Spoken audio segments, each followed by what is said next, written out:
Hello, Mr. Detective listeners. Our brilliant detective Marcus Reid wishes you good viewing. The body floated face down in the hotel pool, arms spread wide like broken wings. Marcus Reid stood at the pool's edge at 6 in the morning, watching forensics pull the corpse out while hotel guests were evacuated through the lobby. The water was perfectly clear, chlorinated, maintained, expensive. The kind of pool where people didn't drown by accident. Victim is Richard Costas, 47, staying in room 812. Captain Chen said, joining Marcus poolside. Hotel staff found him an hour ago during their morning check. No signs of struggle in his room. No witnesses. Just a dead man in a pool. Marcus crouched beside the body as forensics laid it on the deck. Richard's face was purple, eyes bulging, tongue protruding. Classic drowning, except for the bruising around his neck, faint but visible. Someone had held him under, made sure he drowned. Fingerprints on the neck? Marcus asked the medical examiner. Partial. We'll run them. But look at this. The examiner turned Richard's head, revealing a small tattoo behind his left ear. Fresh. Maybe a week old. It was a simple symbol. A wave. Water. Marcus pulled out his phone, photographing it. Tattooed right before he drowned. That's not coincidence. Chen leaned closer. Maybe he got it as a vacation thing. Pool? Water? Beach? Or maybe someone marked him. Told him how he was going to die. Marcus stood, surveying the pool area. Security cameras covered every angle. Pull all footage from the last 24 hours. I want to see everyone who came near this pool. Back at the precinct, Marcus reviewed the footage. Hours of guests swimming, lounging, reading. Then at 2:47 a.m., Richard appeared. He walked to the pool alone, stood at the edge for a long moment, then stepped in. Waded to the center, and there, emerging from the shadows at the pool's far end, came a figure in a dark hoodie. The figure approached Richard from behind. No struggle, no fight. Richard just stood there as hands closed around his neck and pushed him under. The drowning took 3 minutes. When it was over, the hooded figure climbed out and walked away calmly, never showing their face to the cameras. He let himself be killed, Chen observed, watching over Marcus's shoulder. Why wouldn't he fight? Marcus replayed the moment Richard entered the pool. Something about his body language felt wrong, resigned, like he knew what was coming. Run a full background on Richard Costas. Criminal record, recent activities, everything. The background check revealed Richard's secret. 7 days ago, he'd been questioned in connection with a drowning. A woman named Lisa Harper had drowned in her bathtub. Ruled accidental at the time, but there'd been suspicions. Richard had been her boyfriend. They'd argued the night she died, but no evidence linked him directly, and the case was closed. Marcus pulled up the Lisa Harper file. Cause of death, drowning. Method, held underwater in bathtub. And there in the autopsy photos, Marcus saw it. Behind Lisa's left ear, a small tattoo, a wave. Identical to Richard's. He killed her, Marcus said quietly. Drowned her a week ago. Then someone killed him the same way. An eye for an eye. Vigilante justice? Chen frowned. But who knew Richard killed Lisa? That was the question. Marcus dug deeper into Lisa's life. She'd had a sister, Catherine Harper. 32, graphic designer, no criminal record. Marcus pulled up her social media. Recent posts showed grief, rage, demands for justice. The police had closed Lisa's case, but Catherine clearly hadn't accepted it. Bring Catherine Harper in for questioning, Marcus ordered. Catherine Harper sat in interrogation room B 2 hours later, red-eyed but composed. Marcus studied her across the table. She had the look of someone carrying enormous weight, grief mixed with something else, something harder. You know why you're here, Marcus said. Richard's dead. Finally. Catherine's voice was flat. I should feel something. Relief, maybe. But I just feel empty. Did you kill him? I wanted to. Every day since Lisa died, I wanted to, but no. I didn't kill Richard. Catherine met Marcus's eyes. I didn't have to. Someone else did it for me. What does that mean? Catherine pulled up her phone, showing Marcus a message received 8 days ago from an unknown number. I know Richard killed your sister. Justice will be served in 7 days. Trust me. Marcus photographed the message. Did you respond? I tried. Number was disconnected. I thought it was a prank. Then yesterday, Richard drowned. Same way Lisa did. Someone kept their promise. Marcus let her go. She had an alibi for the night of Richard's death, confirmed by security footage at her apartment building. But the message bothered him. Someone had known Richard was guilty, had promised justice, had delivered it precisely. Over the next 3 days, 2 more bodies turned up. Victim 2, Andrew Chen, 34, found stabbed 14 times in his apartment. Behind his left ear, a fresh tattoo of a knife. 7 days earlier, his girlfriend had been stabbed 14 times in a parking garage. Case closed as a robbery gone wrong, but there'd been suspicions about Andrew. Victim 3, Monica Reeves, 41, pushed from her office building's roof. Behind her left ear, a tattoo of a falling figure. 7 days earlier, her business partner had fallen from the same building. Ruled suicide, but Monica had inherited everything. 3 murders. 3 victims who'd killed someone a week prior using the same method. 3 tattoos marking them. 3 messages sent to the original victims' families promising justice in 7 days. Marcus laid out the evidence in the conference room. We're dealing with someone who identifies killers who escape justice, marks them with tattoos, then executes them using their own methods. Perfect symmetry. Perfect revenge. How does the killer know? Chen asked. These cases were closed. Richard, Andrew, Monica, none were officially charged. How does someone know they're guilty? Marcus had been wondering the same thing. The killer had access to information even the police didn't have. Had ways of determining guilt that went beyond evidence. It was like they could see into people's souls. His phone buzzed. A text from an unknown number. You're getting closer, Detective Reid, but you're missing the pattern. It's not about revenge. It's about balance. Every action has an equal and opposite reaction. I'm just the mechanism. Marcus tried to trace the number. Burner phone, already offline, but the message gave him pause. Not revenge, balance. The killers saw themselves as a force of nature, not a vigilante. Something that restored equilibrium to a broken system. He pulled up all 3 victims again, looking for connections beyond their crimes. Different ages, different professions, different neighborhoods. But then he noticed something. All 3 had received their tattoos from the same place, Ink and Echo, a small tattoo parlor on the east side. Marcus and Chen arrived at the parlor within the hour. The owner, a woman in her 50s named Sarah Price, greeted them warily. I run a legitimate business, she said. Whatever you think, we're not here to shut you down, Marcus assured her. We need to know about 3 specific tattoos. He showed her photos of the symbols behind the victim's ears. Sarah's face went pale. Those, yeah, I did those. Same guy requested them for 3 different people over the past few weeks. Paid cash. Said they were gifts. Describe him. Tall, maybe 6 feet. Always wore a hat and glasses. Never got a good look at his face.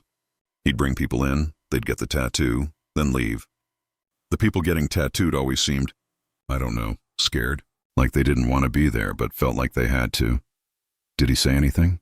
Give any indication why these specific symbols? Sarah thought for a moment.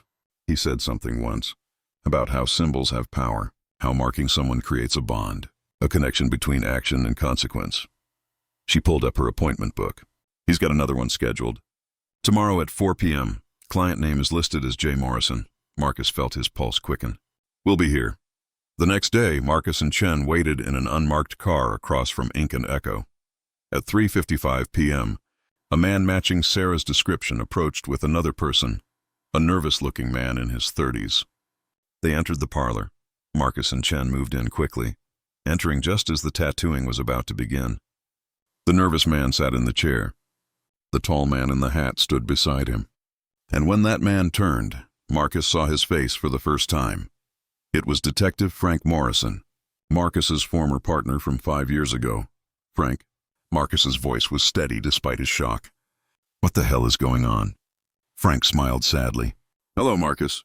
I was wondering when you'd figure it out. The nervous man in the chair tried to bolt, but Chen blocked the exit. Marcus kept his focus on Frank, hand near his weapon but not drawing it. You're the Echo Killer.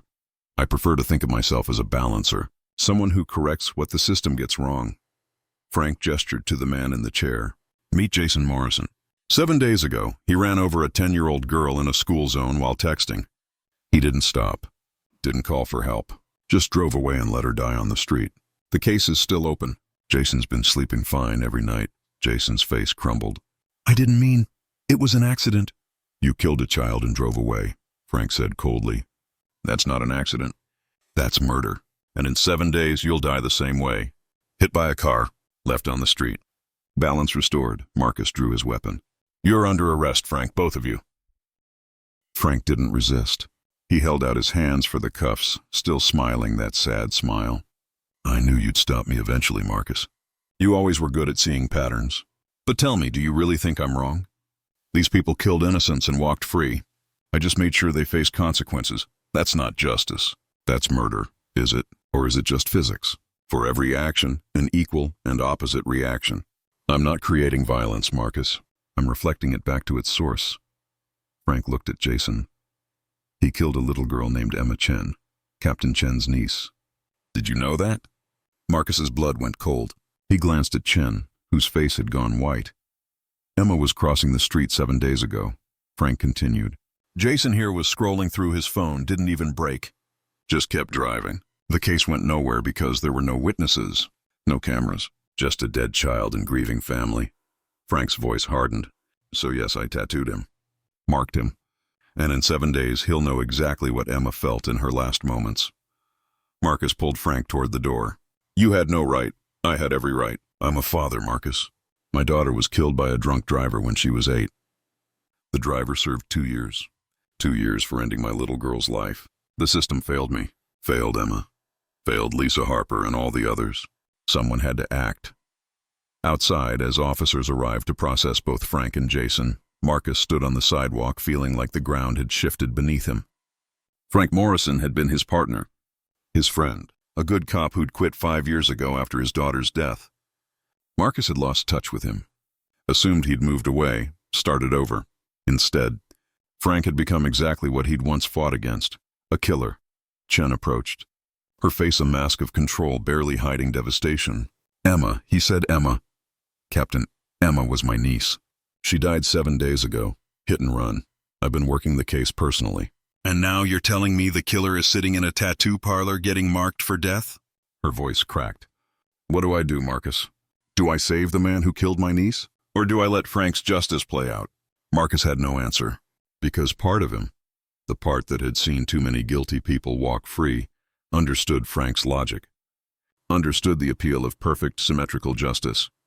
An eye for an eye, a death for a death, but that wasn't law. That wasn't civilization. That was chaos dressed up as balance. We save him, Marcus said finally. Because if we don't, we become exactly what Frank became. And that's not justice either. Chen nodded slowly, though her eyes betrayed the war raging inside her. They returned to the precinct, Frank in custody, Jason in protective custody. But the case was far from over. Because that night, Marcus received a message from Frank's phone. I'm not the only one, Marcus. I trained others, taught them the method. The work continues. Balance must be restored. Check your own hands. Are they clean? Marcus stared at the message, then at his own hands. 7 days ago, he'd confronted a suspect in a dark alley. The suspect had pulled a weapon. Marcus had fought back. The suspect had fallen, hit his head, died. It was ruled self-defense. Clean shoot, justified, but Marcus remembered the moment. The rage he'd felt. The satisfaction when the suspect went down. Had it really been self-defense? Or had Marcus, in that split second, wanted the man dead?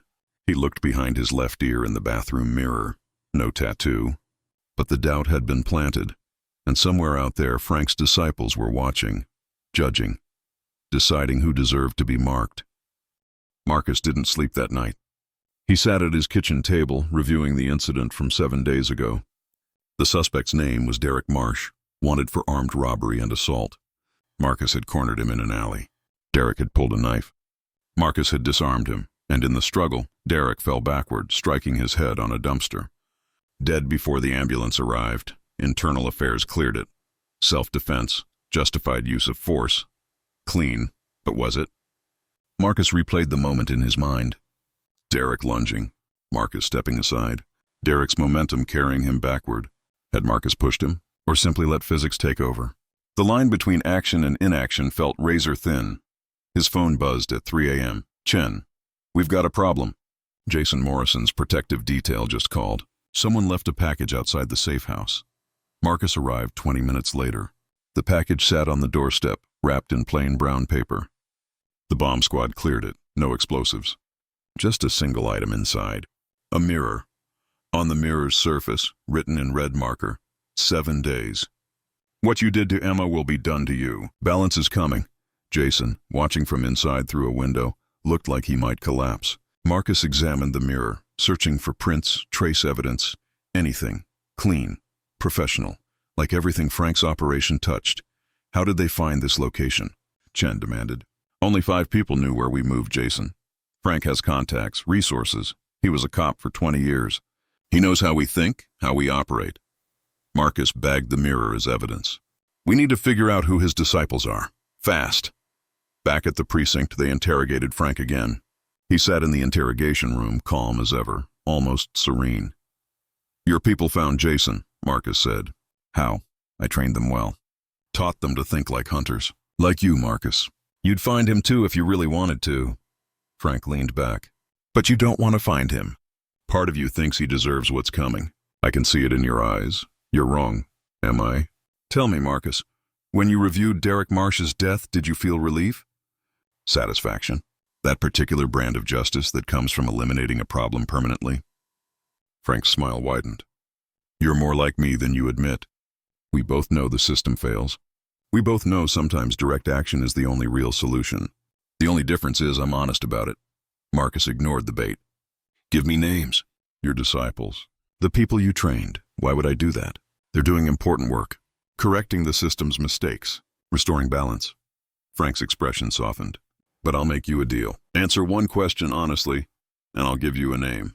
What question? Derek Marsh, when he fell and cracked his skull, did you push him? Even a little? Even subconsciously? Marcus held Frank's gaze. The truth was, he didn't know. In the chaos of the moment, with adrenaline flooding his system, had his hands pushed or simply released? The uncertainty gnawed at him. I don't know, Marcus admitted. Frank nodded slowly. That's the most honest thing you've said. And because of that honesty, I'll give you one name. Sarah Price. Marcus's stomach dropped. The tattoo artist? Not just an artist. A believer. Her brother was murdered 3 years ago. Killer walked on a technicality. Sarah understands balance better than anyone. She doesn't just mark people. She tracks them, watches them, ensures justice is delivered. Frank's eyes glittered. She has a list, Marcus. Names of people who've killed and escaped punishment. 43 names. Jason Morrison is just number 27. Marcus bolted from the room, calling for units to pick up Sarah Price. But when officers arrived at Ink and Echo, the shop was empty. Cleaned out. Sarah had vanished. They found her apartment next. Also empty. But on her kitchen table, she'd left something. A laptop, open, showing a spreadsheet. Marcus scrolled through it, his blood running cold. 43 names, dates, methods of murder. And beside each name, a countdown. Jason Morrison had 6 days remaining, but there were others with less time. Someone named Thomas Wright had 2 days. Kelly Chen had 4.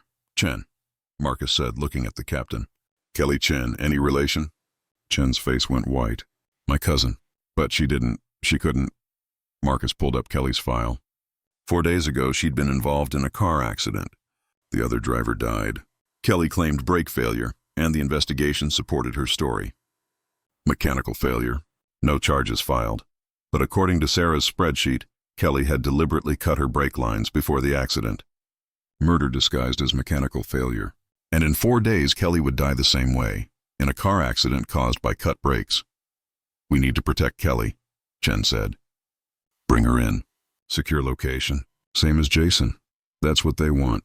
Gathering all the targets makes them easier to hit. Marcus thought fast. We need to go on offense. Find Sarah, find the other disciples, and this before more people die. He studied the laptop, looking for any clue to Sarah's location. The spreadsheet was detailed. Surveillance photos, home addresses, work schedules, vehicle information.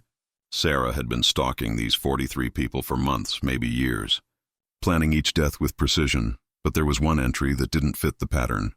At the bottom of the list, added recently, was a name without details. Marcus Reid, TBD. Marcus stared at it. TBD.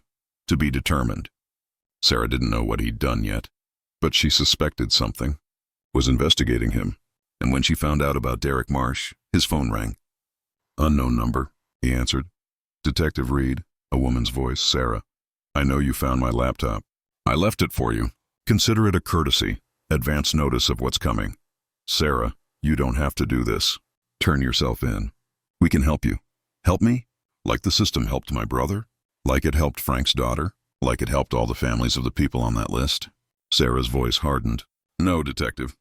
The system doesn't help. It delays, deflects, denies. I'm done waiting for justice that never comes. You're killing people based on suspicions. You don't have proof Kelly Chen murdered anyone. I have more proof than the courts ever required. I have brake line clippings with Kelly's prints. I have her search history showing her researching how to cause mechanical failures. I have motive. The dead driver was her husband's mistress. Kelly wanted her gone, so she made it look like an accident. Sarah paused. I'm giving you 4 days to prove me wrong. Find evidence that exonerates Kelly, and I'll remove her from the list. But if you can't, she pays for what she did. And Jason Morrison? He has 6 days left. 6 days to confess, to face what he did. If he turns himself in, admits he killed Emma, I'll reconsider. But if he hides behind police protection and claims it was an accident, then he dies exactly as Emma died. Alone, scared, in the street. The line went dead. Marcus looked at Chen. Sarah's given us 4 days to clear Kelly and 6 to get Jason to confess. She thinks that's fair. She's a serial killer. She's a vigilante following a code. In her mind, she's offering mercy. A chance for justice through confession rather than execution. Marcus pulled up Kelly's accident file. We need to investigate Kelly properly. If Sarah's right and Kelly committed murder, we can arrest her legally. If Sarah's wrong, we prove it and maybe save Kelly's life. Chen's face was torn. Kelly's family. But if she really killed someone, then she deserves to be arrested and tried. Not executed by Frank's disciples. We do this right. They spent the next 2 days investigating Kelly Chen's accident. The brake lines had indeed been cut, but the mechanic's report attributed it to wear and corrosion. Marcus pushed deeper, finding the original parts in an evidence locker. Under microscopic examination, tool marks became visible. Someone had deliberately weakened the lines. Kelly's phone records showed she'd searched how to cause brake failure 2 weeks before the accident. Her financial records revealed the dead woman, Jennifer Walsh, had been blackmailing her about an affair Kelly's husband was having. With Jennifer, Marcus brought Kelly in for questioning. She sat across from him, pale and trembling. I didn't mean for her to die, Kelly whispered. I just wanted to scare her, make her go away. But the brakes failed completely and Jennifer crashed into a tree and tears streamed down her face. It was an accident. A terrible accident. You cut her brake lines, Kelly. That's not an accident. That's murder. I didn't cut them all the way. Just enough to make them leak slowly. I thought she'd notice, get them fixed, maybe realize someone was onto her affair. I never thought, Kelly sobbed. I never wanted her to die. Marcus recorded her confession, then arranged her arrest. Chen watched through the one-way glass, her expression unreadable. Her cousin, a murderer. The weight of it hung heavy in the room. She'll be charged properly, Marcus told Chen. Legal trial. Real justice, not Sarah's version. And what happens in 4 days when Sarah realizes we arrested Kelly? Does she just move on to the next name? Marcus didn't have an answer. Because Sarah's list had 43 names and Kelly was only one. Even if they saved her through legal channels, 42 others still faced execution. That night, Marcus received another message. You did the right thing with Kelly. She'll face real justice now. I respect that, but the others won't confess. They won't turn themselves in. So the work continues. 6 days until Jason, 5 days until Thomas Wright, 4 days until Maria Santos. The balance must be restored, Detective, one way or another. Marcus pulled up Thomas Wright's entry. 2 days ago, Thomas had been a person of interest in a house fire that killed his business partner. No evidence for charges, but Sarah's files showed Thomas had deliberately started the fire for insurance money. In 5 days, Thomas would die in a house fire. Maria Santos had 4 days. She'd allegedly poisoned her elderly mother to inherit money. In 4 days, she'd be poisoned. Marcus couldn't protect them all. Couldn't investigate 43 cases simultaneously. Sarah knew this, was counting on it, forcing Marcus to make choices. Who to save, who to let die, who deserved investigation versus protection. We need to find Sarah's base of operations, Marcus told Chen. She's watching these people, following them.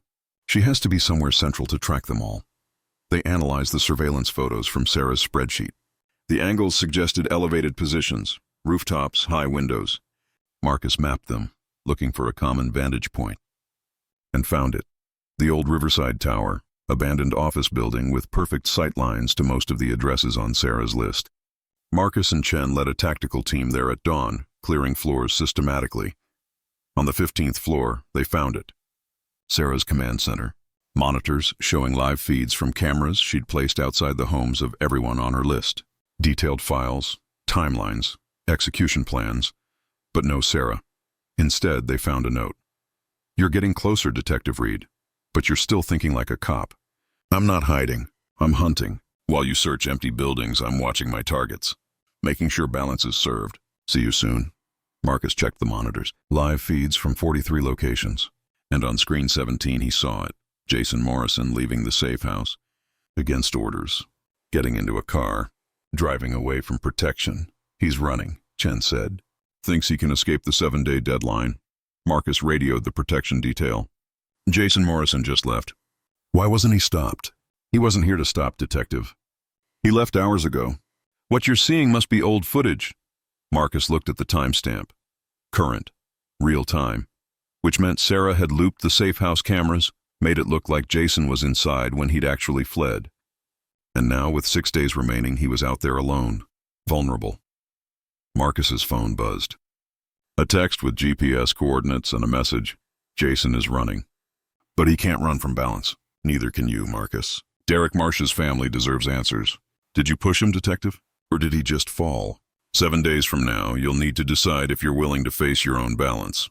Marcus stared at the message. Sarah wasn't just hunting the people on her list. She was investigating him. And in 7 days, she'd decide if he belonged on that list too. Marcus found Jason Morrison 3 hours later in a motel on the city's edge. The room was cheap, anonymous, paid in cash. Jason sat on the bed, head in his hands, looking like a man who'd run out of places to hide. "They're going to kill me," Jason said when Marcus entered. "In 6 days, they'll run me down like I ran down that little girl. I can't stop it. I can't escape it." Marcus sat across from him. "You could confess. Turn yourself in. Face real justice. And spend life in prison?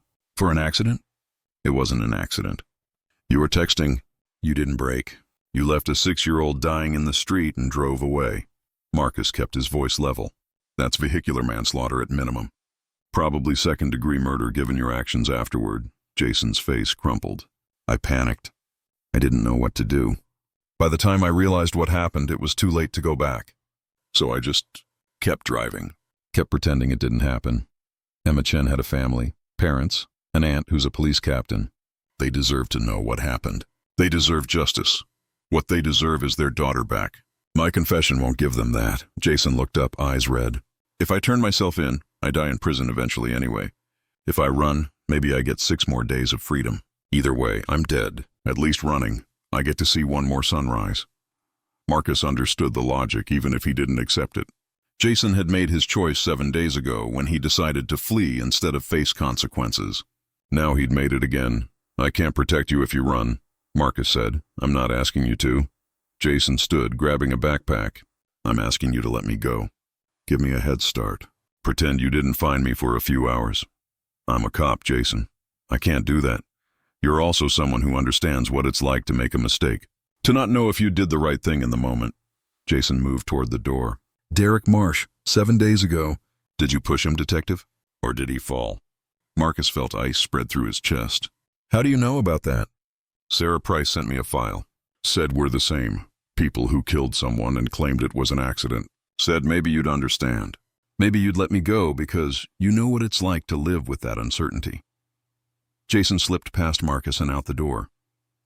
Marcus could chase him, could arrest him, could force him back into protective custody and watch him spiral for 6 more days until Sarah or one of her disciples found him, or he could let him run.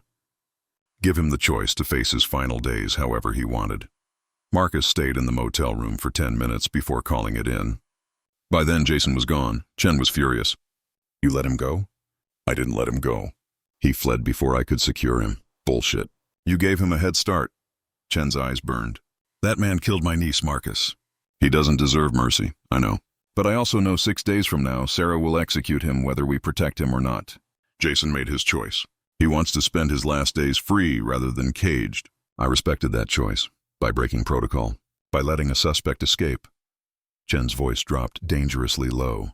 Or is this about Derek Marsh? About you projecting your own guilt onto Jason and deciding everyone deserves a pass? Marcus met her eyes. Maybe it is. Maybe I don't know anymore where the line is between justice and revenge, between accident and murder, between protection and enabling. He pulled out his phone, showing her Sarah's latest message. She's investigating me. In 7 days, she'll decide if I belong on her list. If I killed Derek deliberately or if it really was self-defense. Jen read the message, her anger deflating slightly. And if she decides you're guilty? Then I become number 44. Someone will mark me, track me, execute me using whatever method she decides fits. Marcus pocketed his phone, which is why we need to end this now, before anyone else dies, before Sarah's version of justice spreads any further. They returned to Sarah's command center in Riverside Tower. Marcus studied the monitors, the files, the meticulous planning. Sarah had built an entire operation around identifying and eliminating people who'd escaped legal justice. She had resources, funding, a network of believers like Frank who'd help execute her vision. She's not acting alone, Marcus said, pulling up financial records they'd found. Someone's funding this, paying for equipment, surveillance, operational costs. Frank was a cop, Sarah's a tattoo artist. Neither had this kind of money. Chen traced the accounts. Funds are coming from a shell corporation. Owner listed as Elizabeth Morrison. Marcus froze. Morrison. Frank's last name. His wife? They pulled Elizabeth Morrison's records. Frank's ex-wife, divorced 3 years ago. But before that, she'd been wealthy. Inheritance from her parents. Most of it went to Frank in the divorce settlement. Frank had used his portion to fund Sarah's operation. Marcus called Elizabeth. She answered on the third ring, her voice tired. I was wondering when you'd figure it out, she said. Frank told me you would eventually. You're funding this. The surveillance. The executions. All of it? I'm funding justice. Real justice. The kind the courts never deliver. Elizabeth's voice hardened. Our daughter was killed by a drunk driver. He served 2 years. 2 years for ending her life. Frank couldn't accept it. Neither could I, so we decided to fix the system ourselves. Frank did the field work. I provided resources. Together we created something that actually holds people accountable. You created murder. Multiple murders. We created balance. An eye for an eye. The oldest, purest form of justice humanity's ever known. Elizabeth paused. Frank's in custody. Sarah's gone underground. But the work continues. We trained 12 others, spread across 6 cities, each one maintaining their own list, their own operations. You can't stop all of them, detective. The movement's bigger than any one person now. 12 disciples. 12 lists. How many names total? 473. People who killed and walked free. People who bought their way out of justice. People who manipulated the system until it broke in their favor. Elizabeth's tone became almost reverent. In the next year, 473 debts will be paid. 473 balances will be restored. And the world will be a little bit more just. Marcus ended the call and looked at Chen. We're not dealing with a serial killer. We're dealing with a movement. An organization with cells in multiple cities and nearly 500 targets. Then we go federal, FBI, Homeland Security. Treat this like domestic terrorism and warn 473 people that they're on death lists. The panic alone would be catastrophic. Marcus thought through options. We need to cut off the head. Without leadership, without funding, the cells might collapse. Frank's already in custody, but Elizabeth isn't, and she's the money. The true believer funding this crusade. Marcus pulled up her address. We bring her in, freeze her assets, cut off the disciples' resources, force them to surface when they run out of money. They arrested Elizabeth Morrison that evening. She didn't resist, seemed almost pleased to be caught, like martyrdom was part of the plan. In her home office, they found everything. Communications with all 12 disciples, complete lists of targets, operational timelines, financial transfers. It was enough to dismantle the organization. Federal agents moved simultaneously across 6 cities, arresting disciples, protecting targets, shutting down the entire network Sarah and Frank had built. But Sarah Price herself remained at large. And Jason Morrison's countdown continued. 4 days remaining. Then 3. Then 2. Marcus spent those days reviewing Derek Marsh's case obsessively. Frame-by-frame surveillance footage, witness statements, his own written report. Trying to determine the truth about those few seconds in the alley when Derek fell and cracked his skull. Had Marcus pushed him? Or simply stepped aside? The footage was inconclusive. Marcus's body blocked the crucial angle. He'd written in his report that Derek lunged, lost balance, fell backward. Internal Affairs accepted it. But watching now, Marcus couldn't say with absolute certainty that his hands hadn't made contact. Hadn't exerted just enough force to turn a stumble into a fatal fall. The uncertainty aided him. On Jason's final day, Marcus received coordinates. A location downtown, an intersection, the exact spot where Emma Chen had died 7 days ago. Marcus arrived to find Jason already there, standing in the crosswalk, looking small and terrified. Sarah Price stood on the corner watching, waiting. Marcus approached slowly, weapon drawn but not aimed. "Sarah, it's over. Your network's dismantled. Elizabeth's in custody. The disciples are arrested. There's no movement left." Sarah smiled sadly. "The movement was never about us. It was about the idea that people should face consequences for their actions. That balance matters. You can arrest every disciple, shut down every cell, but you can't arrest the idea. It'll resurface. Because deep down, everyone believes in it. Not everyone believes in murder. Everyone believes in justice. We just disagree on what form it takes." Sarah looked at Jason. "He has 60 seconds to confess. To say the words, 'I killed Emma Chen,' and mean them.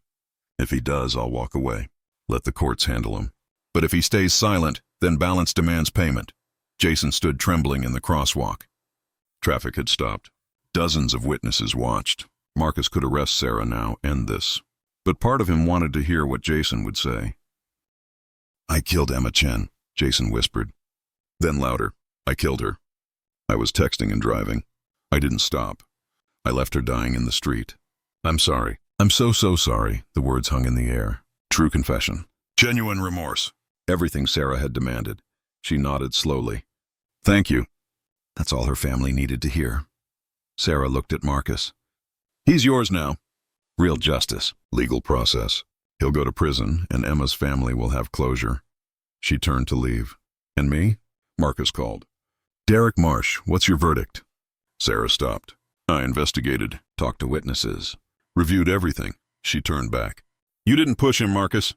"I'm certain of that." He lunged. "You stepped aside. Physics did the rest. Your hands are clean." She paused. "But you'll never be certain yourself. That uncertainty, that's your balance.